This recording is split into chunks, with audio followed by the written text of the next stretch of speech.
Your report will look something like this whenever you open it up from the email that you receive. On the left, you have a table of contents here.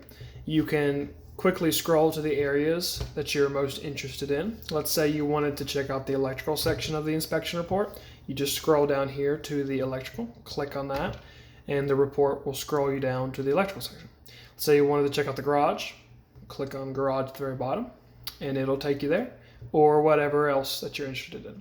The numbers here are the numbers of defects or items of recommendations that are in each section.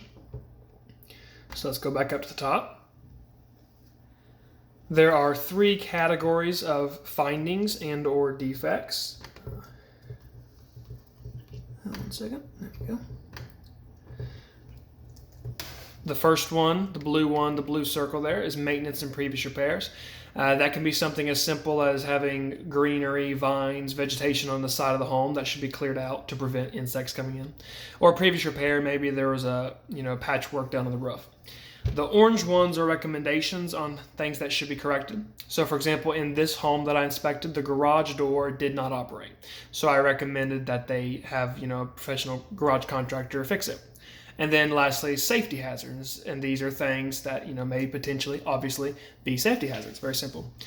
Right here, you've got these 3 boxes here below your inspector's name.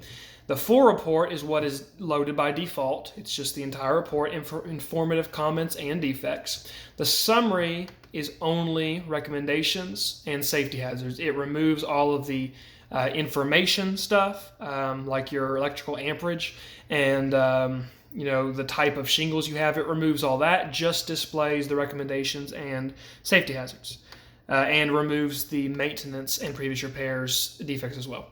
And then you can click safety hazard and it'll only show you the safety hazards. This home only had 2 in it. Had an AFCI breaker that popped and smoked a little bit when I tested it, and then no longer supplied any power. So I considered that a safety issue and recommended an electrical contractor fix it. And then the garage and the door didn't have a self-closing. Garages that are attached to the home should have a door that closes automatically for fume and fire safety. Okay, on the far right, you can download a copy of this report to your computer, or you can print out a physical copy, click PDF. You can download the full report, which I recommend you do, or you can download just the summary. I recommend you do at least the full report, but you can download both if you like to. They'll open up in a separate tab, and then you can either print or save them to your computer. Very simple. Lastly, I just want to point out these 2 really cool tools up here under Report Tools, this black box in the top right. There's 2 things here. First is the observations copy and paste text. If you don't want to send them the full report, I'm talking about the seller or an agent or even a lender, a bank. If you don't want to send them their full report, this pulls up all of the defects in the home, the narratives and the recommendations, and you can copy and paste the ones. Let's say you wanted to send them this one, or you just highlight it, Control-C or right-click and copy. Then you can attach that into your email or whatever, and you can send that to them. So it has the exact wording of the report. That way you don't have to put it in your words. You can send that to your agent, and they can send it with the same text as the report.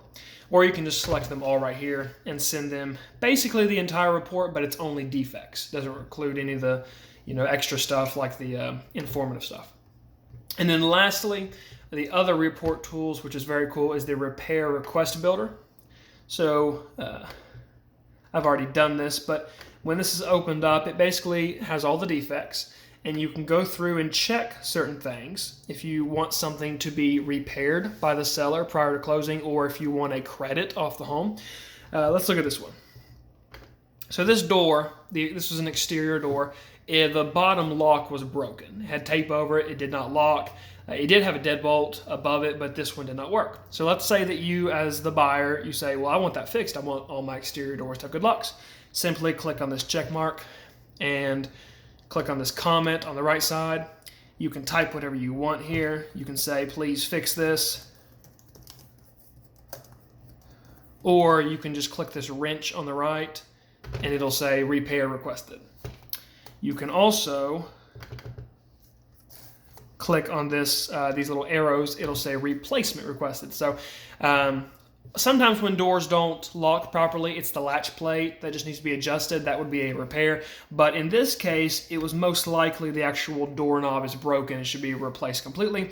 They're like $30 from Home Depot. I found a couple online anyways. You could ask for a credit. Just say I'd like $30 off. You're probably not going to ask for a credit for something that small. Probably just going to ask for a repair, but you could. But yeah, if you want to do that, you just find the defects you want and you click this arrow and then you put in the information as you see fit. We'll just say comment replacement recommend on this one, or replacement requested.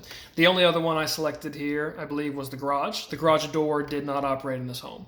So you could just say repair requested. I don't think it needed to be replaced. The door was fine. I think it was just a motor issue. You could say repair requested. I would like you to fix this before moving forward with the contract. Or you could just say, just give me $500 off. Garage contractor might charge $100 an hour. I don't know what the issue is, but just give me $500 off the closing price. Anyways, whenever you're done doing this, you go up to the very top. And you can name this and you can sort defects however you want, by dollar amount of repairs or by severity of defects, whatever you want. You can display kind of like an invoice, display whatever text you want at the top. When you're ready to view it, right here, click Preview. It'll open up a new tab. And this is what your document will look like. Whatever you typed up there, named it, and organized it on the previous page, it'll all be here. Then when you're ready to send that to your real estate agent, to the seller, or to the bank, or whoever, you just click Create. And you can copy the link right here, or you can email or text them the link right here. Just put in their email address here and a subject, and then scroll down, click Send, and then Done. I have already done this, so I will open this up. This is what it looked like. This is essentially what your realtor or the seller or the lender would see. They would see repair requested. Got a lock that doesn't lock. I want that fixed. It's got the narrative, the defect as the inspector wrote it, and it's got your request, and you can customize that however you want. And then here's the garage that didn't work. It's got the pictures. It's got the writing that the inspector put in there, the narrative. The door would move like 1.5 feet, but then it would go right back down. It just wasn't working. Again, I don't think the door needed replaced. I think it was just a motor issue. So probably just going to take a couple hours of labor, really. And so instead of saying, please fix this, you could say, give me $500 credit off the home. Or you could just say, fix it, whatever you want. But the choice is really yours. So that's pretty much all there is to say. Again, just kind of as a last summary, you can scroll through the report, through the table of contents, select whatever section you want. The blue are the recommendations. The blue are the maintenance items and previous repairs, generally small things. The orange are the recommendations. That's most of the content, generally. And then safety hazards, if there are any. Some homes do not have any safety hazards.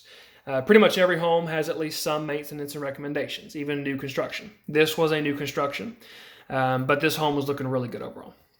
So at Hall's Home Inspection, we do always try to do same-day reports out by 7 to 9 p.m. at the latest, the same day of inspection. In rare cases, it might be the next evening.